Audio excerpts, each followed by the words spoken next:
bahaya itu adalah ketika risiko tidak dapat ditoleransi. Saya tuh punya survei yang 1% dari 3.000 orang tuh nggak percaya bahwa ini ada, bahwa virus ini ada. Hati tenang dan gembira, upah bagus, tidak ada pelecehan, tidak ada abuse, sexual abuse maupun physical abuse, kan layak banget.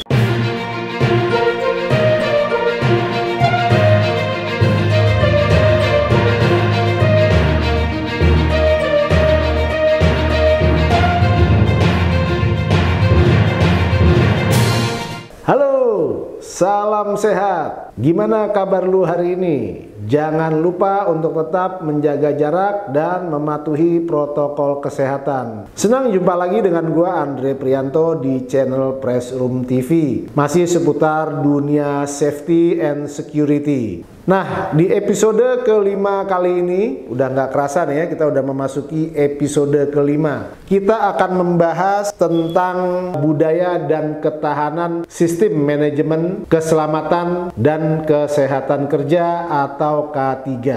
Oke, sebelum mulai kita intro dulu.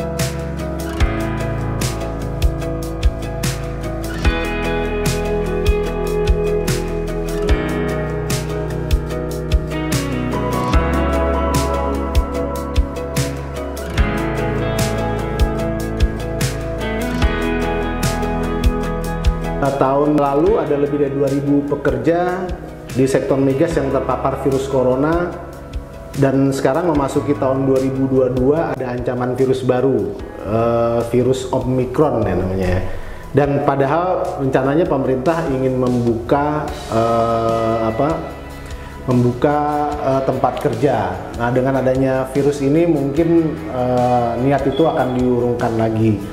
Nah, dalam rangka itu, Organisasi Perburuan Internasional atau ILO mengajak pemerintah dan pengusaha di Indonesia untuk meningkatkan budaya dan ketahanan sistem manajemen keselamatan dan kesehatan kerja atau K3. Nah, udah bareng gua di sini Bang Abdul Hakim. Apa kabar Bang? Sehat Bang? Nah, sehat, Mas Andre. Sehat selalu. Sehat selalu Bang. Alhamdulillah. Alhamdulillah ya. Nah, Bang Hakim ini gue bacain ini ya biodatanya ya Bang. Dikit Bang ya. Boleh. Ahli ya, suhu ya Enggak, suhu di bidang K3 ya, keselamatan dan kesehatan kerja ya Bang ya. Pokoknya pengalamannya udah banyak Bang ya, susah ditulis lah Bang ya. Saat ini Bang Hakim menjabat sebagai manajer proyek ILO untuk meningkatkan pencegahan COVID-19 di dan melalui tempat kerja. Benar Bang ya? Benar banget. Oke Bang. Nah, di Extreme Job episode kelima kali ini udah episode kelima nih Bang, nggak kerasa. Bang Hakim akan menjelaskan kepada kita tentang upaya meningkatkan budaya dan ketahanan sistem manajemen K3 ya Bang ya, serta kampanye ILO terkait dengan safety and health for all.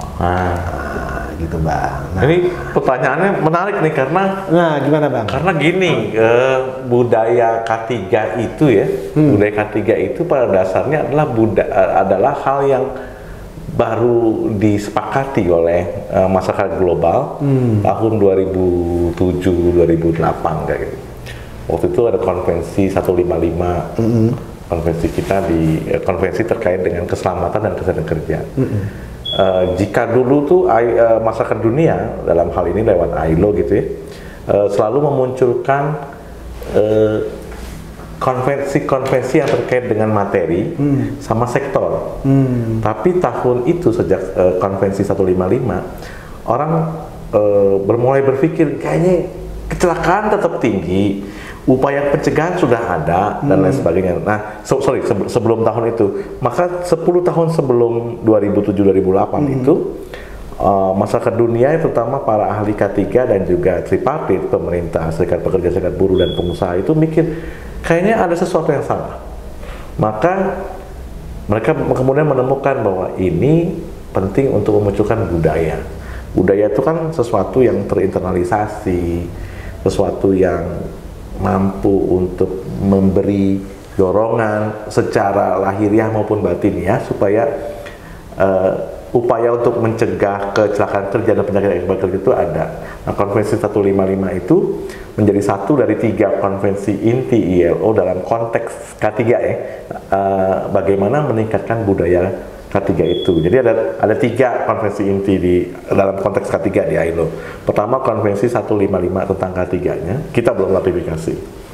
Lalu konvensi 161 tentang pelayanan kesehatan kerja, kita juga belum ratifikasi. Yang ketiga, konvensi 187. Ini soal promotional framework. Jadi peningkatan kerangka kerja, kerangka berpikir. Nah, kita sudah ratifikasi itu. Kenapa kita belum ratifikasi 155? Mungkin aku duga ini, Dre, itu kaitannya sama karena kita sudah punya Undang-Undang 1 tahun 70 tentang keselamatan kerja. Undang-undang itu cukup menarik tuh karena Indonesia pada tahun 70 itu menjadi salah satu atau bahkan negara-negara pertama di dunia yang punya undang-undang itu. Tapi ya kemudian sekarang beberapa hari yang lalu dan bahkan sejak beberapa tahun lalu ini ada dorongan agar undang-undang ini diratifikasi. Yang kedua yaitu soal pelayanan kesehatan kerja 161. Konvensi ini dianggap ini milik kesehatan karena di situ ada undang-undang kesehatan juga. Ada dalamnya ada pelayanan kesehatan kerja. Cuma kalau yang di 161 ini lebih khusus pada bagaimana meningkatkan pelayanan kesehatan kerja di tempat-tempat kerja. Jadi di pabrik, di tempat kerja, dekat kantor dan lain sebagainya. Di mana semua pekerja atau karyawan atau pegawai atau buruh itu bisa juga ikut mendapatkan akses dari sisi itu. Nah, yang ketiga ini menarik karena dengan konvensi ini diharapkan negara yang meratifikasinya atau negara anggota yang meratifikasinya itu bisa punya struktur berpikir yang oke. Dia nggak bisa atau nggak memunculkan suatu kegiatan atau program yang tanpa dasar atau undang-undang tanpa dasar, nggak.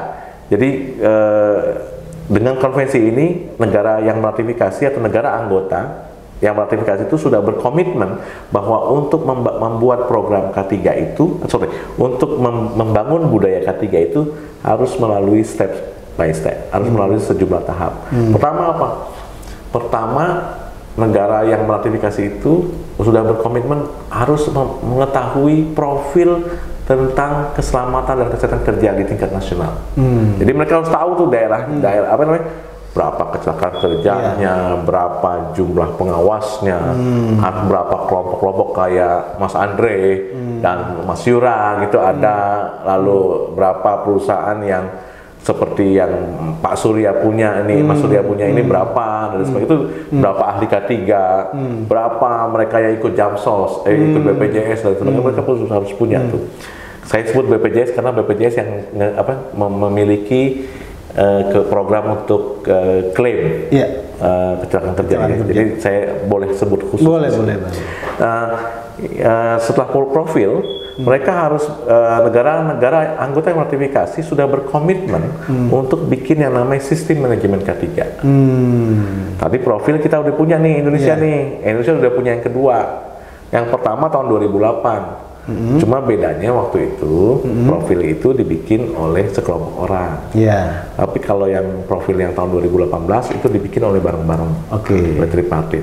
Nah, ada yang kedua setelah bikin profil yang namanya sistem manajemen K3. Jadi negara punya tuh. Mas Andre pasti tahu lah SMK 3 kita. Ada lewat yang saya pahami kan lewat peraturan pemerintah nomor 50 tahun 2012. Tuh. Yang ketiga, dia harus punya namanya program K3 nasional.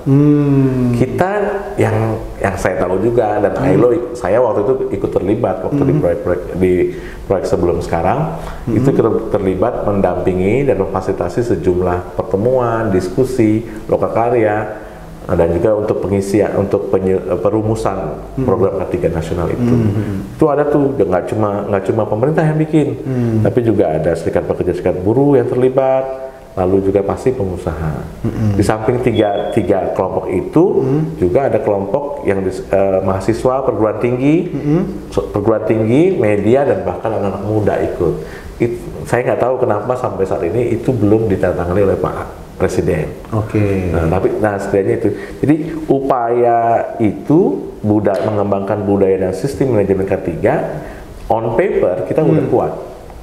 Indonesia sudah diakui banyak negara anggota. Banyak negara ya. Dan tantangannya kan tetap ada ya. Misalnya kayak jumlah kecelakaan kerja kok kita tinggi banget nih.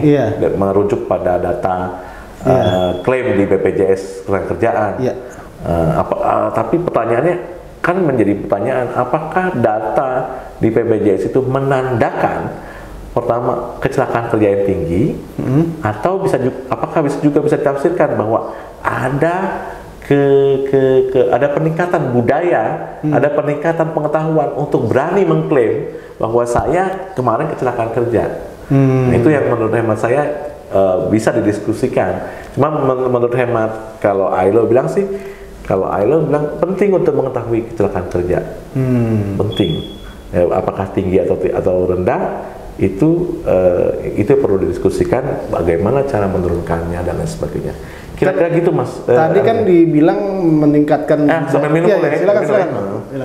Meningkatkan budaya dan ketahanan. Memang berarti artinya kalau meningkatkan kan berarti budaya atau sistemnya itu udah ada ya? Udah ada, sistemnya udah ada. Tapi budayanya? Tapi bagaimana itu terinternalisasikan? Kalau budaya kan orang-orang sosiologi, orang-orang kayak Mas Andri dan teman-teman di FISIP kan lebih dalam, anak sastra dulu kan lebih FIB deh, lebih dalam karena dia tahu soal konsep tentang budaya. Tapi bagaimana menginternalisasi?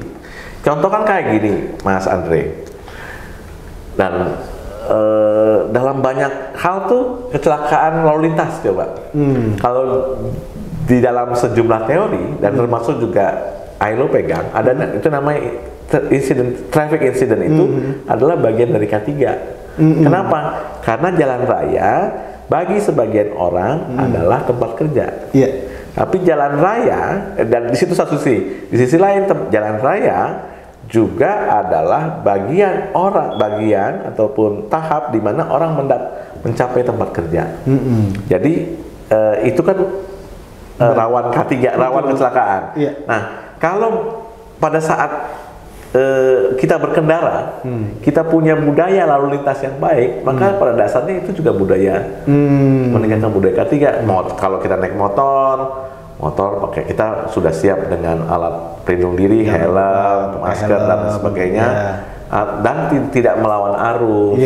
Lalu lampu merah, berhenti, lampu kuning ya hati-hati, lampu hijau harus jalan cepat, dan tidak ada di motor ya seperti itu, jangan zigzag. Itu bagian dari budaya. Nah, pertanyaan kita itu yang di jalan raya.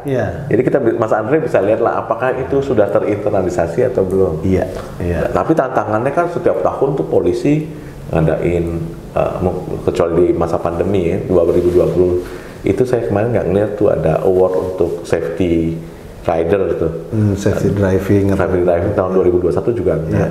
Tapi tahun-tahun sebelumnya tuh kan ada award, ada pelatihan bagaimana polisi ngadain. Lalu juga Kementerian Perhubungan mengadakan, dinas-dinas lalu lintas angkutan jalan raya di sejumlah daerah juga ngadain. Itu sebenarnya bagian penting untuk meningkatkan budaya. Cuma kan masih dalam tataran permukaan. Karena bagaimana itu masuk ke dalam hati atau jiwa para pengguna jalan raya itu sendiri. Kira-kira gitu. Kalau itu jalan raya. Kalau tempat kerja gimana? Kalau tempat kerja menarik juga tuh, kita lihat aja sekarang berapa, kalau mau dari sisi tempat kerjanya, berapa jumlah toilet di tempat kerja. Berarti ILO punya datanya ya Bang ya, terkait dengan tadi sistem dan budaya itu ada ya. Kenapa ditingkatin kan artinya ada alasannya, berarti ILO punya datanya ya. ILO kan punya data cuma global ya. Jadi dari sejumlah statistik yang dikembangkan oleh Badan Pusat Statistik di sejumlah negara itu kita ngambil. Tapi data by name by address sebenarnya kita nggak punya. Itu semua dimiliki oleh negara anggota. Nah, gitu. Nah, di tingkat pabrik misalnya jumlah toilet gitu, jumlah toilet itu kan seringkali kan jadi momok kan. Kayak misalnya di halte bis nggak ada toilet buat laki maupun buat perempuan. Kalaupun ada itu jumlah toiletnya laki satu, perempuan satu. Iya. Padahal penggunanya banyak perempuan. Itu juga di tempat kerja yang lain-lain itu kan kayak gitu juga. Iya. Terus apakah kemudian di tempat kerja itu bebas dari pelecehan seksual? Iya. Nah, gitu-gitulah contoh bebas dari bahaya psikologis, bahaya kimia, bahaya segala macam. Iya. Jangankan bebas, tapi nggak banyak juga itu yang tahu. Yang sampai sekarang sih kita ya harus diakui deh nggak banyak yang tahu apa itu tentang bahaya psikologis. Nah, ini kan juga ada bahaya kimia, bahaya fisik, ergonomis, bahaya biologis. Orang cuma tahu bahaya biologis itu pandemi karena tak muncul. Tapi nyamuk, nyamuk, laler, tikus itu kan bagian dari bahaya biologis yang pada dasarnya dekat dengan keseharian. Kita sering lihat banget tuh tempat kerja tuh nggak banyak juga memperhatikan itu. Tikus berseliweran, nyamuk ada banyak tumpukan dan nyamuk kemudian membuatnya jadi sarang. Gitu kan. Banyak hal yang sebenarnya kita masih punya tantangan kuat untuk ngembangin budaya itu ya, meningkatkan itu ya, kesadaran lah ya. Sehingga masuk betul. Kan beda ya dengan negara-negara kayak, kalau saya sih terus terang Singapura yang dekat lah. Beda ya itu dengan hukuman. Kalau Jepang dari dulu memang sudah clear lah. Itu jauh bener nih. Nah, Bang, ini kan ada ancaman baru nih, Omikron nih ya kalau nggak salah ya, dari Afrika ya katanya ya. Nah, waktu itu kalau nggak salah ILO pernah mengungkapkan ya adanya dampak yang mengerikan pandemi ke sektor tenaga kerja. Bisa dijelasin nggak tuh Bang? Itu data tahun Januari 2020. Kami memang menjadi bagian, kami memang menjadi organisasi yang pertama yang mengeluarkan data itu. Biar gimana pun yang namanya wabah,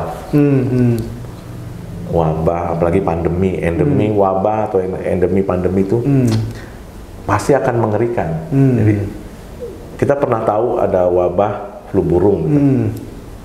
Itu aja banyak orang kehilangan kerja. Gimana ini pandemi? Jadi yang outbreak maupun yang pandemic itu sama-sama mengerikan. Dan dengan cepat tuh kita bisa ngitung tuh berapa jumlah orang yang akan kena dampak.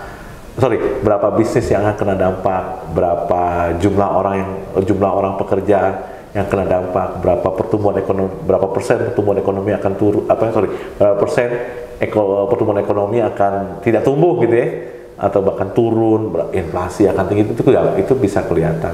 Jadi memang semakin luas, ini common sense dari banyak orang, dan kemudian juga kita lihat dan dari statistik itu kelihatan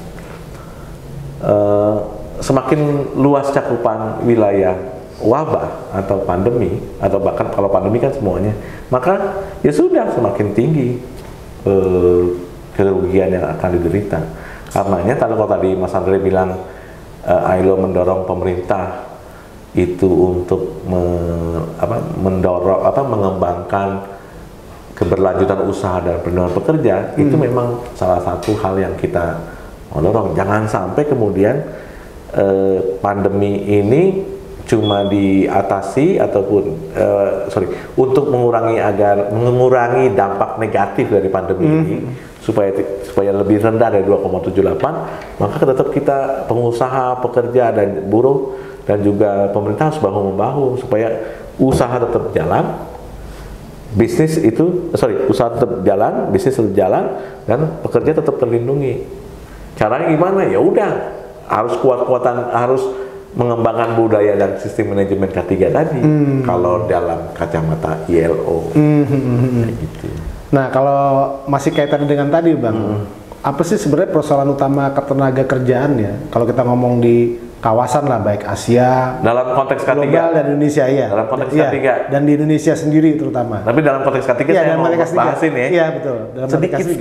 Sedikit sekali pengusaha atau pekerja buruh yang menganggap atau menilai bahwa K3 itu adalah prioritas. Atau kenapa? Satu sisi, kalau K3 dari kacamata pengusaha, K3 itu cuma bagian dari labor cost. Kos ya. Biaya. Iya. Sementara kalau dari kacamata pekerja atau buruh, nih nggak cuma Indonesia loh nih, ini global nih. Iya, iya. Ini global itu justru K3 dianggap lamban, tidak menjawab pertanyaan, tidak menjawab persoalan inti mereka. Apakah persoalan inti mereka yaitu soal kesejahteraan. Jadi kan pekerja ya, kita sama-sama tahu lah, orang lebih senang kalau bisa dikasih duitnya langsung gitu kan ya. Iya, iya. Nah, tapi kan kalau keselamatan dan kesehatan kerja kan dengan risk manajemennya, dengan dengan manajemen yang ada administrasi kontrol, ada mengganti bahaya, substitusi, eliminasi bahaya, itu lama ininya. Lebih baik kasih duitnya aja, nah gitu. Mentahnya aja bang. Mentahnya aja. Itu banyak tuh yang masih kayak gitu. Ngapain sih belajar gitu? Jadi itu nggak dipilih sebagai basis perjuangan. Di sisi lain, ngapain sih K3 makin menurunkan profit? Ini makin tidak produktif karena input kita untuk menghasilkan suatu profit semakin tinggi. Padahal outputnya belum tentu akan banyak. Ini kayak gitu, nggak produktif. Padahal itu cuma, kalau menurut kami di ILO itu cuma kekhawatiran belaka, karena setelah dibuktikan banyak nih tempat kerja yang menerapkan K3, yang memberi investasi tinggi pada K3, itu justru memiliki keuntungan yang tinggi. Kalau itu sebenarnya banyak buktinya. Ada banyak jurnal, banyak studi, dan juga banyak pengakuan. Itu pengakuan dari pengusaha maupun pekerja buruh bahwa ketika K3 mereka terapkan, keuntungan meningkat. Kenapa? Bukan duitnya melulu yang meningkat, tapi pekerja saya nggak sakit, sehingga saya nggak perlu mencari pengganti pekerja itu. Betul. Nah gitu. Terus sementara kalau dibuat pekerja, saya karena K3 di tempat kerja saya baik, maka saya nggak perlu tinggal di rumah, dan saya tetap bisa datang ke sana dengan senang hati, dengan sehat, dan saya nggak kehilangan upah. Kayak gitu, masih tetap produktif. Kayak gitu. Katanya nggak masih tetap bisa ketemu teman, masih bisa berproduksi dan lain sebagainya. Itu hal kayak gitu. Nah, seringkali itu yang nggak dilihat, Bre. Padahal kayak COVID gini ya, ketika pegawainya juga terdampak, ya kan akibatnya juga, ya artinya perusahaan jadi juga terganggu roda bisnis terganggu, dan apalagi kemudian mereka harus keluar kos yang lebih lagi karena harus melakukan perawatan terhadap karyawannya. Misalnya proyek saya kan dorong nih, kalau bisa itu tempat-tempat kerja itu siap-siap diri. Caranya gimana? Cek apakah resiko sudah dinilai atau belum. Resiko kalau mau buka tempat kerja kan sudah dinilai. Sekarang kan sudah banyak tempat kerja sudah buka, maka kita cek apakah dengan keadaan kayak gini risiko masih banyak, masih tetap tinggi atau sudah menurun. Nah, ketika tetap tinggi, ILO bisa ngasih masukan nih lewat dokter-dokter yang kami kerjasama dengan dokter kesehatan kerja dari IDKI untuk ngomong itu nih, coba cek, kita lihat antisipasi. Ternyata ini tinggi, maka dokter ngasih konsultasi berdasarkan diskusi antara pengusaha dan pekerja dan dokter tersebut. Banyak sekali. Makanya saya sih ngelihat bahwa diskusi tentang K3 itu sudah ada di mana-mana, tetapi sudah banyak gitu, terutama teman-teman yang berlatar belakang teknik, berlatar belakang kesehatan masyarakat dan kedokteran. Dan tidak sedikit yang kayak kita berdua dari latar belakang sosial gitu ya. Cuma sekali lagi yang paling penting adalah sejauh mana kita melihat K3 itu bukan sebagai hal yang hari ini dilakukan maka besok sudah ada hasilnya, itu agak panjang. Iya betul. Gitu. Itu yang butuh kesabaran. Nah, Bang Hakim, masih kaitan dengan tadi, ini kan Indonesia kalau nggak salah tahun lalu ya sebagai anggota regular governing body ya, ILO ya. Nah, kira-kira ada pengaruhnya nggak dengan budaya dan ketahanan sistem manajemen K3 di Indonesia nih? Kelihatannya agak jauh, Dre. Agak jauh ya. Kira jadi mendorong itu gitu loh maksudnya. Karena kan gini kan, kalau jadi governing body kan itu kan di ILO itu kan badan pemerintahan. Iya. Itu di bawah ILC. ILC itu Konferensi Perburuhan Nasional. 190 kumpul, lalu menunjuk 14 negara anggota, 7 serikat pengusaha dan 7 perwakilan serikat pengusaha dan 7 perwakilan serikat pekerja serikat buruh. Nih kalau dari Indonesia ada nih dari buruh nih, Mas Said Iqbal dari KSPI itu yang baru saja mendirikan Partai Buruh itu ya.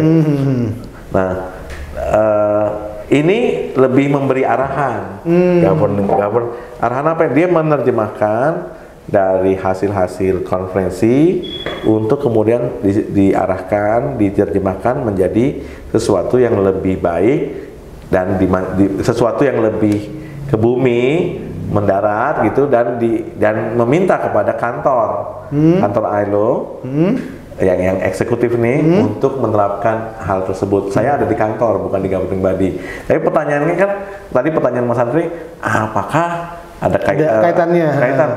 Ya mestinya kalau saya ya, kan 14 ini mestinya dipilih menjadi teladan gitu ya. Betul, maksudnya gitu kan. Iya. Apakah ya harapannya ini Indonesia bisa menjadi teladan bagi negara-negara yang lain. Betul. Dalam konteks apapun, khususnya ketiga. Betul. Dalam proses kerjaan khususnya ketiga gitu ya. Betul ya. Mudah-mudahan begitu. Mudah-mudahan begitu Bang ya.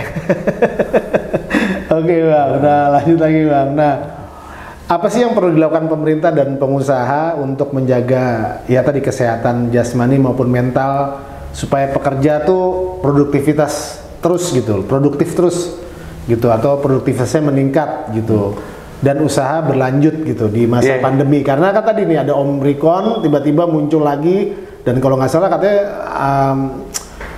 virus ini katanya bukan virus ya, variannya katanya termasuk yang cepat nih kan, kita udah Alpha, Delta ya kan, nah kemudian yang ini. Nah kalau ILO sih tetap dorong itu bagaimana prokes tuh itu tetap ditaati.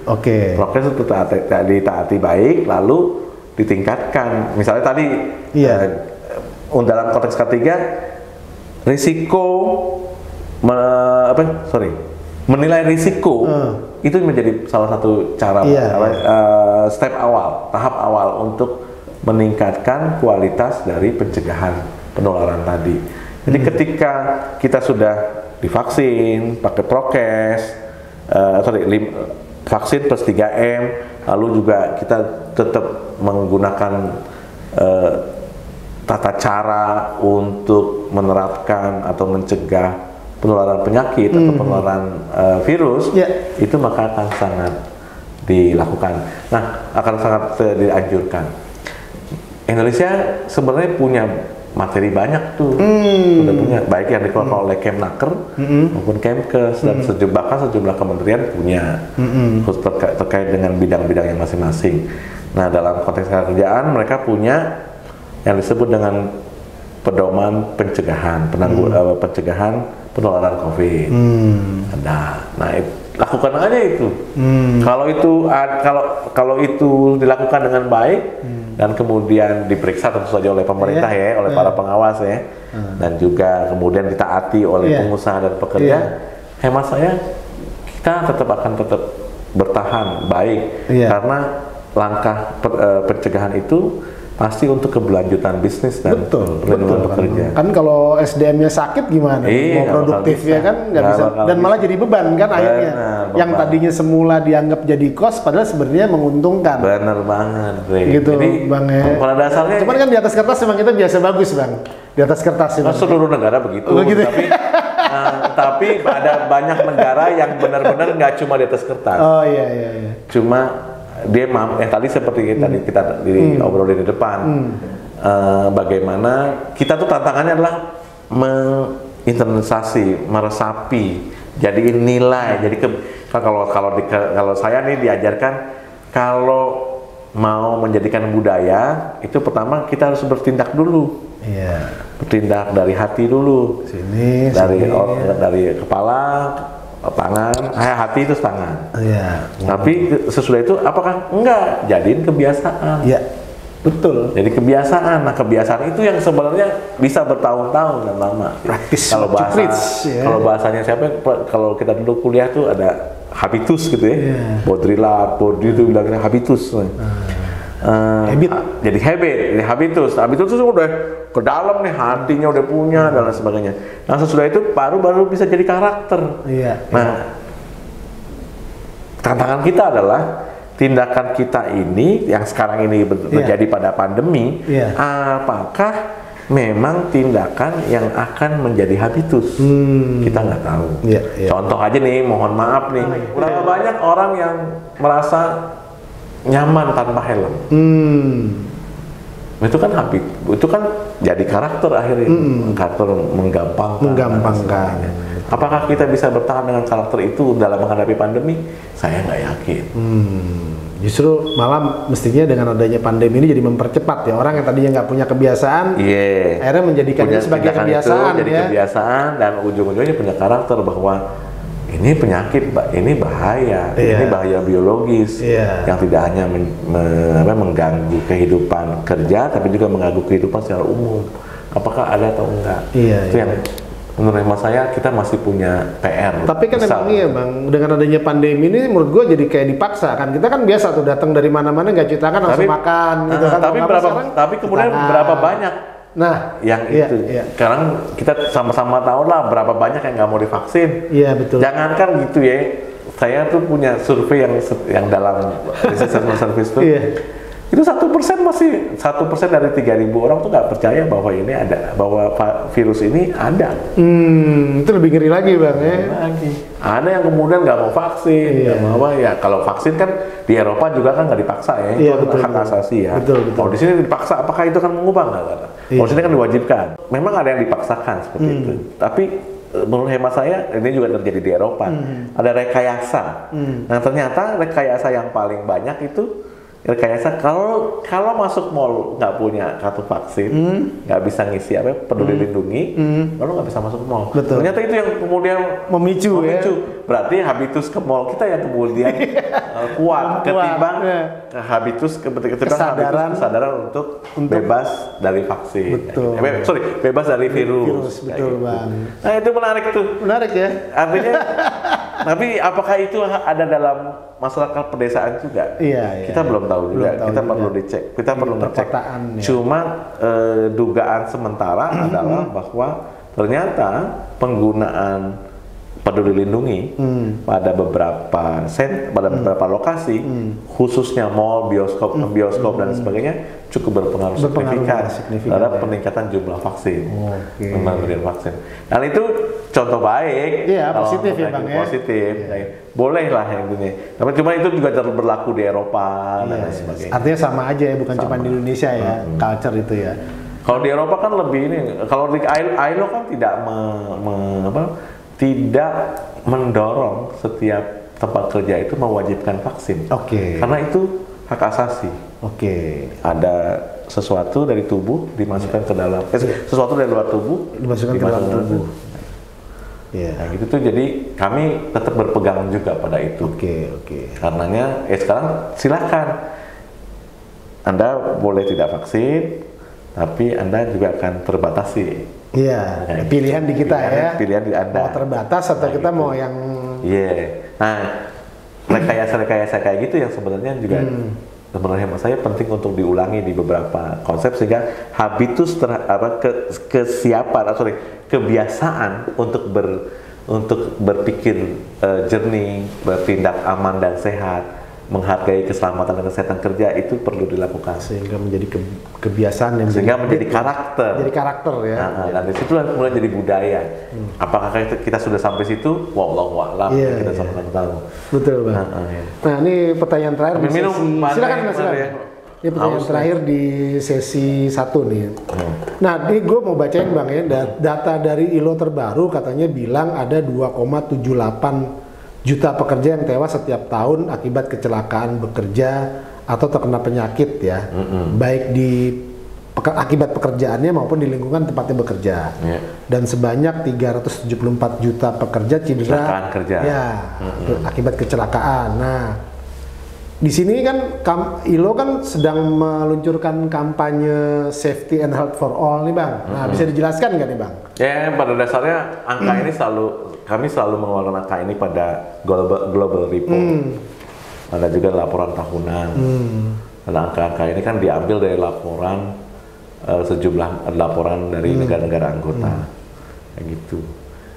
Jadi ngelihat tingginya angka kematian kan mengagetkan 2,78 setiap tahun. Setiap tahun.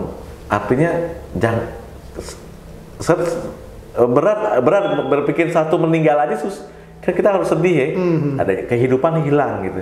Apalagi 2,78. Lalu 300 ribuan orang itu kemudian mengalami kecelakaan kerja dan bahkan ada cacat, yang cacat dan itu yang cacat itu tuh Bang. Kita bisa bayangkan kalau mungkin kalau ada banyak temen yang bilang jangan hitung angka karena manusia jangan hitung angka karena manusia atau kehidupan itu gak layak bila dibandingkan angka.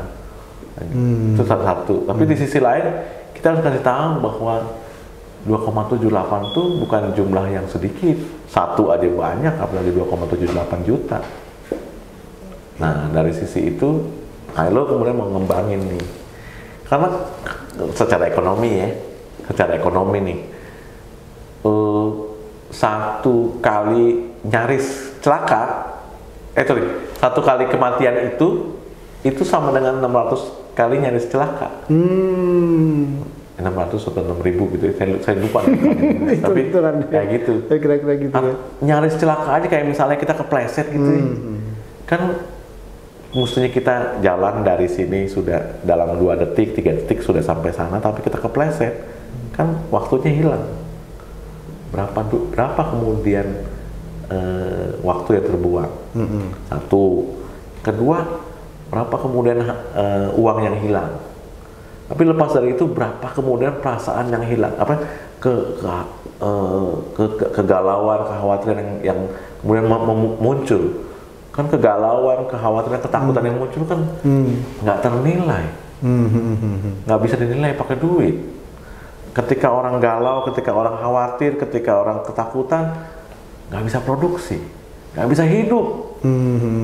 Maka ya beratlah. Itu yang setidaknya itu yang mau dikampanyekan dengan angka-angka itu. Dengan angka-angka itu Bang ya.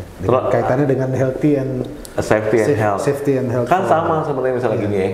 Contoh kasus yang itu kan yang cacat. Iya. Sekarang orang yang stres karena kerja. Itu katanya stres banyak nih sejak COVID ini ya, karena di rumah terus ya. Iya. Secara mental ya. Work from home kan. Iya.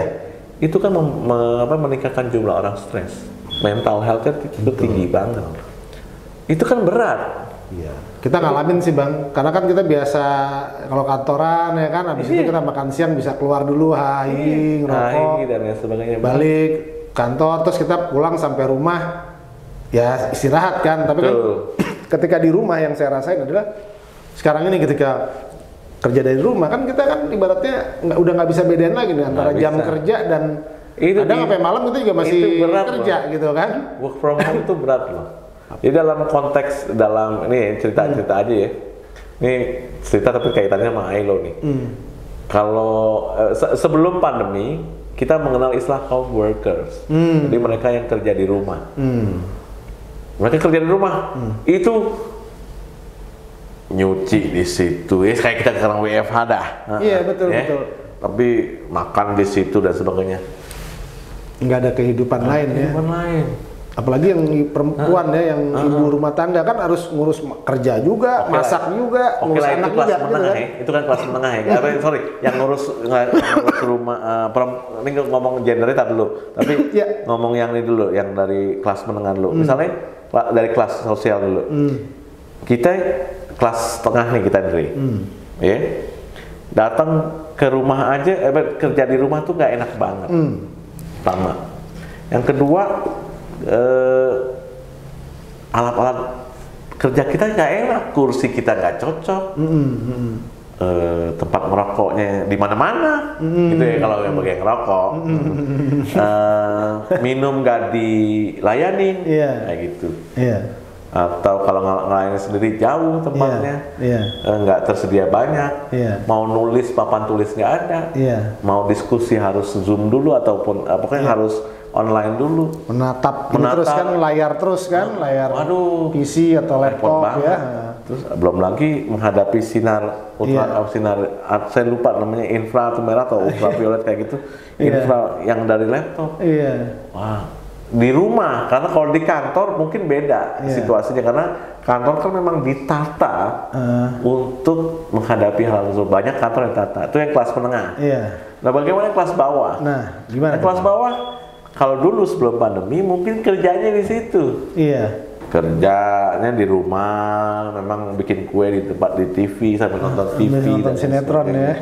Tapi saat itu mereka kerja di luar tidak ada problem. Tapi ketika home workers kemudian membanjir karena pandemi, semua orang masuk rumah itu juga. Ruangan sempit. Situasi apa? Air, pengap, udara pengap, pernafasan juga nggak bagus, terus respirasi nggak bagus dan lain sebagainya. Aduh, semakin meningkatkan. Jadi mereka harus ngobrol tuh, berapa banyak sih jam kerja yang harus dilakukan pada masa WFH itu. Karena kan banyak praktek.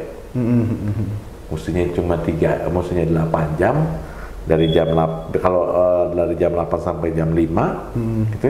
Sekarang dengan WFH prakteknya apa? Malam pun juga ada yang kerja. Iya, betul itu. Gila. Nggak kerasa kan? Nggak kerasa. Nah, dari sisi itu mesti ada kesepakatan tuh. Betul. Dan sebagainya. Saya sih berharap kalau nanti kita ditonton oleh beberapa orang yang mempraktekkan itu gitu ya, dia mulai berpikir tuh bahwa WFH itu juga harus diatur jamnya, pekerjaan apa yang bisa dilakukan, berapa kali ketemuan dalam sehari dan lain sebagainya. Oh, libur masuk, tapi ya jangan hari libur dipakai, malam dipakai. Kerja libur, giliran libur kerja bang ya, nggak boleh ya. Itu kan udah melanggar banyak hal. Karena kaitannya sama relasi laki-laki perempuan di rumah. Kasihan tuh buat mereka yang punya anak kecil dan sebagainya, itu dipastikan nggak bisa kerja dengan maksimal, optimal kayak gitu.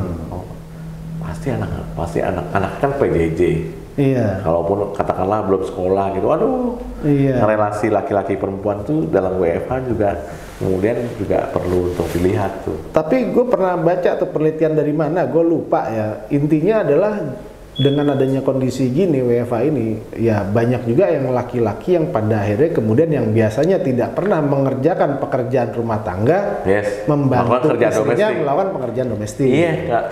Kita nggak pungkiri ada itu. Cuma yang gue pikir itu jangan sampai kemudian yang kenyataannya kan banyak yang kemudian jadi negatif. Terutama di awal-awal. Kehadiran misalnya gitu ya, tadinya dia di rumah. Si laki-laki di rumah, perempuan ngantor. Laki-laki kalau dalam konteks normal, dia dengan sangat bisanya ngatur bebas gitu ya. Atau sebaliknya perempuan juga bisa gitu ya. Pas sudah ada gitu kan saling mengatur. Wah, bingung nih. Dan lain sebagainya. Wah, itu juga problem juga.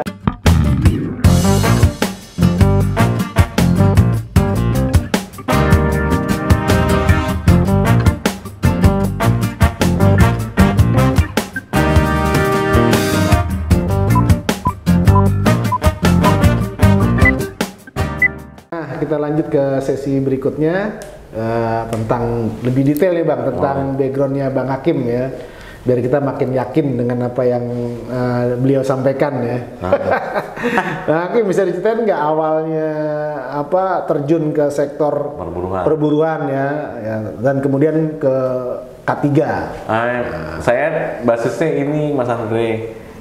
Nah, waktu saya kuliah tuh saya ikut suatu perkumpulan atau suatu LSM kalau dulu kita sebut sebagai LSM, Lembaga Swadaya Masyarakat. Namanya NGO, Non-Government Organization tuh namanya LPIST, Lembaga Pengembangan Ilmu Sosial Transformatif. Ini dalamnya tuh ada salah satu divisi kajian.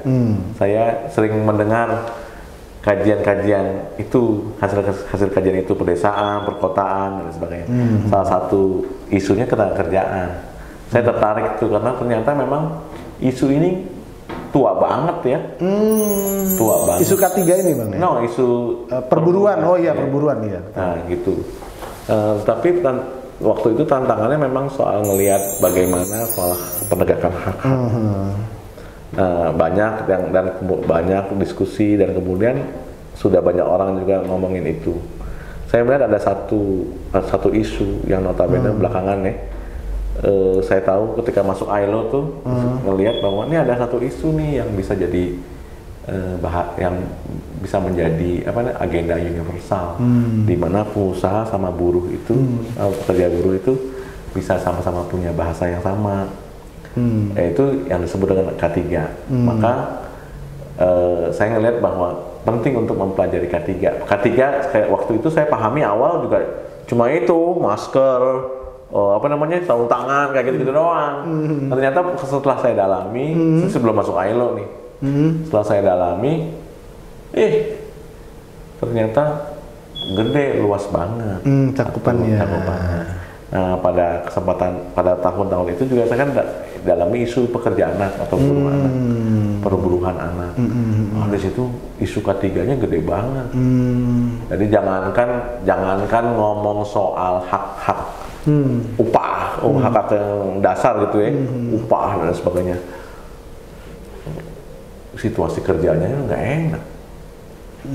Namanya juga anak-anak ya, anak-anak kan nggak pengen kerja sebenarnya, dia pengennya main. Masih main, betul. Nah pas masuk ILO, saya kemudian beruntung tuh punya atasan yang ahli K3 dari Finlandia, dan kemudian bukunya, tulisannya saya banyak baca, dan jadi dari situ saya dalamin isu K3 tuh, sehingga saya menggunakan isu K3, isu K3 atau hal-hal terkait K3 lebih sebagai jembatan untuk mengatasi ataupun memberi sumbangan pada penghapusan perburuhan anak.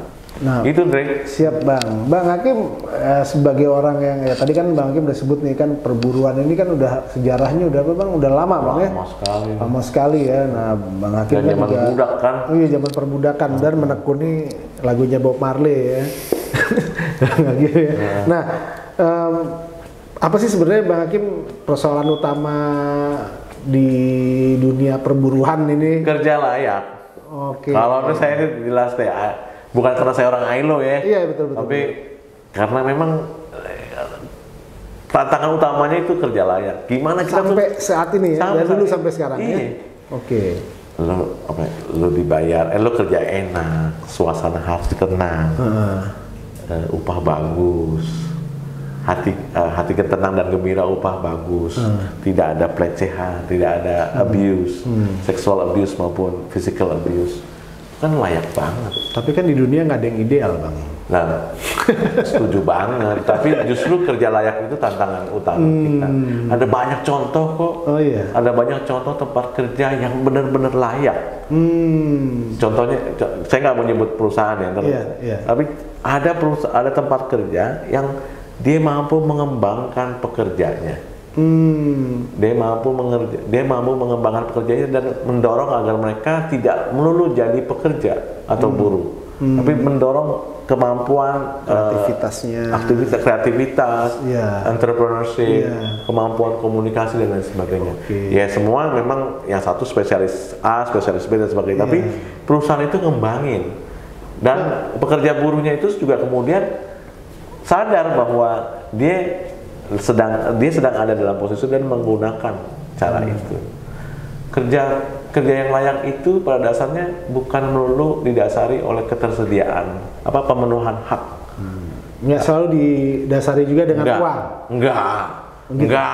Ada kalau kemudian harus uang, kasihan, banyak banget dong. Ada banyak contohnya yang saya ceritain orang kecil nih, perusahaan kecil, KM lah ya, kecil dan menengah nih, tapi kecil, bukan M, bukan mikro, tapi kecil. Dia nyiapin pelatihan, dia nyiapin buat pengembangan masyarakat, buat pengembangan si pekerja, SDM-nya. Ada. Kalau saya ingat banget tuh dulu tuh ada satu restoran tuh di Jakarta, di Cikini. Dulu itu dimiliki oleh si pekerja buruhnya, karena ditinggal oleh si pemiliknya. untuk diserahkan pada pekerja buruhnya. Kan tak ada social entrepreneurship di situ, Iya, ada betul. kemampuan di situ. Iya, betul. Ini seneng aja pekerja buruhnya memiliki tempat kerja atau rumah makan itu. Iya, iya. Saya lupa namanya apa, tapi di daerah Cikini. Nah, Saya beberapa kali waktu pacaran makan di situ. Oh. Nah gitu, jadi indah. sekarang nggak tahu masih ada apa enggak ya Bang? Saya beberapa kali ke situ, ada tempatnya, tapi saya nggak masuk ke situ lagi. Tapi itu dimiliki oleh pekerja buruh. Nah Bang, selama bekerja di bidang atau sektor perburuan ini Bang, ada ini nggak pengalaman yang berkesan nggak sampai sekarang? Oh banyak ya, banyak banget ya. Yang tapi yang paling berkesan itu satu tuh, saya kan dulu di isu program child labor ya. Iya. Ada dulu dia tuh ini tukang bikin sepatu, Ngelem sepatu. Kemudian Ini yang keliling apa bukan? nah yang di bengkel. Yang di bengkel. Kemudian kita tarik tuh. Tarik mau tuh. Namanya Rosadi yang di Bandung. Ditarik. Kemudian Ditarik jadi? ditarik belajar. Oh oke. Dia tidak belajar. Dia tidak meninggalkan sepatu, Oke. tapi dia narik untuk ngembangin diri. Iya. Nah, jadi desainer. Oh. Kan gini, problem utama perburuan itu tuh gini. Kan pekerjaan kan dari step 1 ya, sampai akhir ya, sampai N gitu. Satunya kan gagasan, mimpi. 2 desain. 3 baru dah tuh bla bla bla bla sampai ujungnya jual. Nah, anak terlibat dalam sistem perburuhan itu bukan pada nomor 1 dan 2, bukan tahap 1 dan 2, tapi pada tahap yang apa? Yang dianggap paling ringan.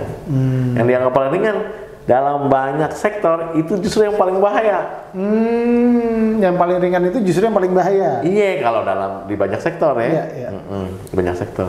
Nah, anak-anak tuh kebanyakan waktu itu disuruh ngelem, menggunakan lem di alas kaki itu, di sendal, di sepatu, pakai tangan telanjang. Padahal kan namanya bahaya, bahan kimia. Dia bisa kecium, bisa tertelan, bisa melewat kulit, kayak gitu. Jadi paling bahaya, makanya ditarik, kemudian kita dilatih oleh teman-teman ITB itu, beberapa saya masih suka ketemu para dosennya, kalau dosen senior, itu dia diajarin tuh bagaimana caranya bermimpi tentang sepatu, terus desain tentang sepatu seperti apa. Ya akhirnya ke situ. Nah ketika anak ini ada banyak yang nggak cuma si Rosadi, tapi ada beberapa mampu membuat sepatu itu, mampu menggambar sepatu itu, saya udah senang. Nah artinya bahwa anak-anak itu memang bahwa anak-anak itu kalau disentuh sedikit, pikirannya, kemampuannya dioles sedikit, jadi persoalannya kan kita orang dewasa yang seringkali egois, maunya agar anak itu sesuai dengan kita. Itu yang paling menyenangkan. Kemudian dia muncul di koran dan lain sebagainya, jadi tokoh dan lain sebagainya. Itu lain soal. Tapi ketika dia ternyata mampu menggambarkan sepatu buatannya, bercita-cita tentang memimpikan sepatu buatannya dengan kata-kata, kayak tadi kita ngobrol di luar itu loh. Itu kan indah banget. Terbegini anak SMK, terbegini kayak gitu-gitu ya. Itu kan indah banget. Kayak gitu. Oh. Kasus itu kan yang dicita-citakan oleh revolusi 4.0 sekarang. Orang berpikir, menggagas. Kalau saya sering ngomong sama beberapa teman, sekarang itu bukan lagi saat tantangan di dunia itu bukan lagi untuk pendidikan maupun untuk apapun ya, bukanlah menjawab. Tapi kenapa? Karena kalau untuk menjawab itu semua sudah tersedia lewat Google. Lewat online, internet dan sebagainya. Tapi sekarang bagaimana kita harus bertanya? Bertanya itu apa? Bertanya itu adalah kan nggak, orang kalau bertanya bener kan kenapa? Karena didasari oleh yang namanya pengetahuan, mencerna dan lain sebagainya. Itu yang paling menyenangkan itu. Di bermimpi itu indah banget. Nah, tadi kan Bang Hakim udah nyinggung nih soal pengetahuan ya, industri 4.0 ya. Nah, gue mau nanya nih Bang, apakah ilmu pengetahuan, kan tadi Abang udah nyinggung nih, ilmu pengetahuan, teknologi kan terus berkembang nih ya, bahkan orang tadi udah pola bekerja juga udah berkembang. Menurut lu perlu nggak orang-orang yang bekerja di sektor perburuan atau di K3 ini utamanya gitu untuk terus melatih diri ya, mengasah wawasan, skill gitu? Wajib banget itu. Nggak boleh ada orang yang berhenti belajar, nggak boleh kecuali dia mati. Iya, kalau saya loh ngeliatnya gitu. Justru siapapun harus ngembangin nih. Kayak tindakan ini kan hasil pengembangan gagasan juga untuk memitigasi dari persoalan yang lain. Itu yang sebenarnya yang harus kita siapin adalah ke depan bagaimana kita menggagas dunia yang kita idam-idamkan. Nggak harus ngikutin standar atau tren, tapi bagaimana sekarang kita melihat konteksnya seperti apa, konteks sekarang dan masa depan seperti apa, itu yang kalau kita gagas sejak sekarang. Nah itu bisa nggak didapat lewat katakanlah training atau misalnya gitu? Iya, atau perjumpaan, berjumpa kayak gini itu memberi arti banyak. Jadi kalau mau ada, kalau ada nanti ada training ya, training baik itu yang bayar maupun yang tidak, ikuti saja. Ikut, terutama ikut, apalagi itu yang mendorong orang untuk bermimpi dan mengembangkan dan merancang. Lalu juga melepaskan diri, kalau dalam konteks ketiga, melepaskan diri dari bahaya. Mitigasi diri dari bahaya. Jadi kalau Mas Andre mau ngadain training gitu, menyelenggarakan training, ya perlu juga kemudian Mas Andre mengatakan bahwa ini adalah memitigasi dari bahaya, mengubah bahaya itu apa sih? Bahaya itu kan bukan melulu 01, Mas. 0 tuh bahaya, 1 tuh aman, nggak gitu. Kalau ILO pegangannya nggak gitu. Bahaya itu adalah ketika risiko tidak dapat ditoleransi. Itu namanya bahaya. Tapi kalau risiko dapat ditoleransi, berarti bahayanya nggak banyak.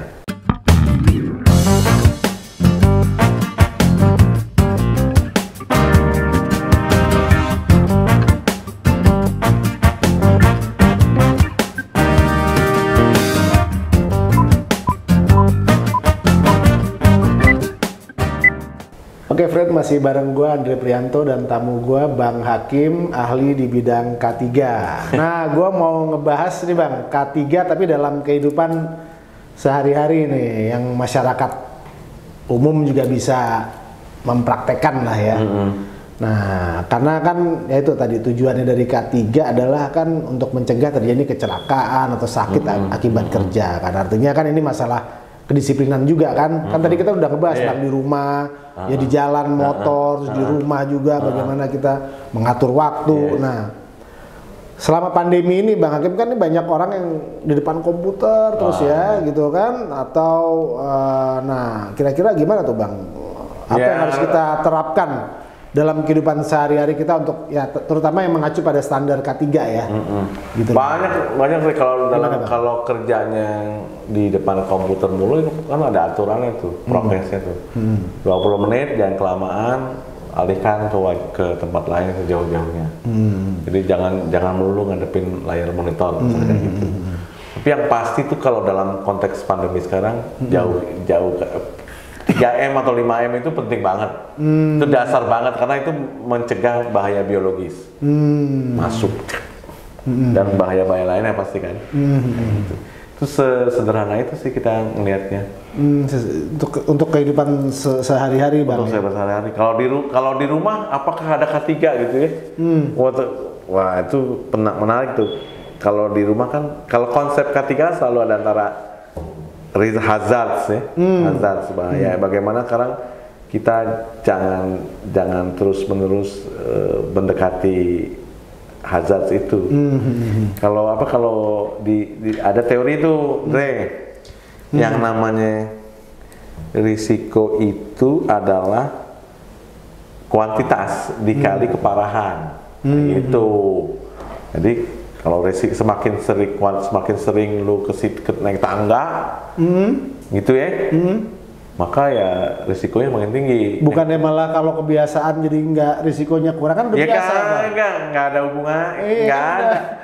Udah hafal malah kalau. Hafal, tetapi kan tetap aja kalau kan itu satu variabel orangnya. Iya. Sekarang tangganya variabel lain. Oke. Kalau misalnya kalau ada kebiasaan maka nggak ada kecelakaan. Gitu. Kalau nyetir semua nggak ada kecelakaan dong. Nggak gitu dong. Jadi pada dasarnya semakin dia hati-hati, semakin dia tahu itu yang kemudian bisa mengurangi risiko kecelakaan. Kalau lo menggambarkan K3 itu dari rumah, katakanlah orang tuh dari bangun untuk beraktivitas tuh, kalau katakanlah ke tempat kerja atau mau mulai kerja tuh gimana tuh Bang? Banyak banget tuh. Kita pas bangun tidur ya, bangun tidurnya kan nggak boleh, kalau yang baiknya nih, kan nggak boleh langsung lompat. Iya. Makanya jangan sering kali kesiangan. Ini serius. Kalau kesiangan tuh langsung lompat, itu nggak bagus. Karena ada beberapa temen dokter tuh nulis di jurnal tuh, di luar gitu ya, semakin sering kita refleks tuh nggak bagus juga untuk perkembangan. Makanya dia bangun tidur, nih kata dokter loh, saya bukan dokter tapi bangun tidur istirahat dulu. Kalau di agama kan doa dulu, gitu kan, doa dulu tenang, jangan langsung lompat, duduk dulu, baru kemudian ke kamar mandi. Di kamar mandi ada juga risiko. Nah, risikonya apakah dapat tolerable atau tidak? Kalau licin, banyak cacing, banyak segala macam kan nggak akan bakal kita masuk. Kayak gitu-gitu. Banyak sih Bang ya. Banyak banget. Di rumah dari mulai tidur sampai tidur lagi tuh banyak. Kita menghadapi banyak risiko. Cuma sekarang apakah itu dapat ditoleransi atau tidak? Jadi semakin kita bisa mentoleransi, semakin risiko tersebut bisa ditoleransi, maka kita semakin aman. Nah, gitu. Semakin bisa ditoleransi berarti semakin aman. Oke friend, itu tadi obrolan gue bareng gitu ya. Jadi bahayanya itu semakin bisa ditoleransi dengan contoh nih tadi saya lanjut lagi nih, jadi nih gue closing nih. Jangan closing dulu dong. Lanjut. Bahaya juga kalau jadi kalau kemudian kita bisa memitik kayak buaya gitu ya, kayak buaya dikandangin kan berarti kan buaya hazard sih. Dikandangin. Itu kan berarti apa ya Mbak? Kita semakin aman kan? Semakin aman tadi bisa ditoleransi karena di kandang. Tapi kalau buaya di luar, ya kalau dia teman kita udah kita latih kan enggak Bang? Iya kan? Tetap aja banyak pawang yang mati. Kira-kira gitu. Siap Bang. Oke friend, itu tadi obrolan gue dengan Bang Abdul Hakim terkait keselamatan dan kesehatan kerja atau K3. Bang Hakim, terima kasih banyak ya waktunya untuk datang ke studio Sama-sama, Dre. TV. Sama-sama. Berbagi ilmu, pengalaman, mudah-mudahan ini bisa jadi referensi ya. Amin. Buat kita dan juga teman-teman terutama terkait dengan kecelakaan, referensi buat kita semua ya Bang ya. Supaya kita terhindar dari kecelakaan lah Bang ya. Dan terus selamat ya Bang ya dalam bekerja atau beraktivitas. Terima kasih Bang Hakim sudah berkenan hadir di channel Pressroom TV. Semoga informasi tadi bisa menjadi referensi bagi kita, terutama yang bekerja di sektor K3 atau keselamatan dan kesehatan kerja, serta untuk kita aplikasikan dalam kehidupan sehari-hari. Gua Andre Prianto, sampai jumpa di Extreme Job episode berikutnya pekan depan. Terima kasih, salam sehat.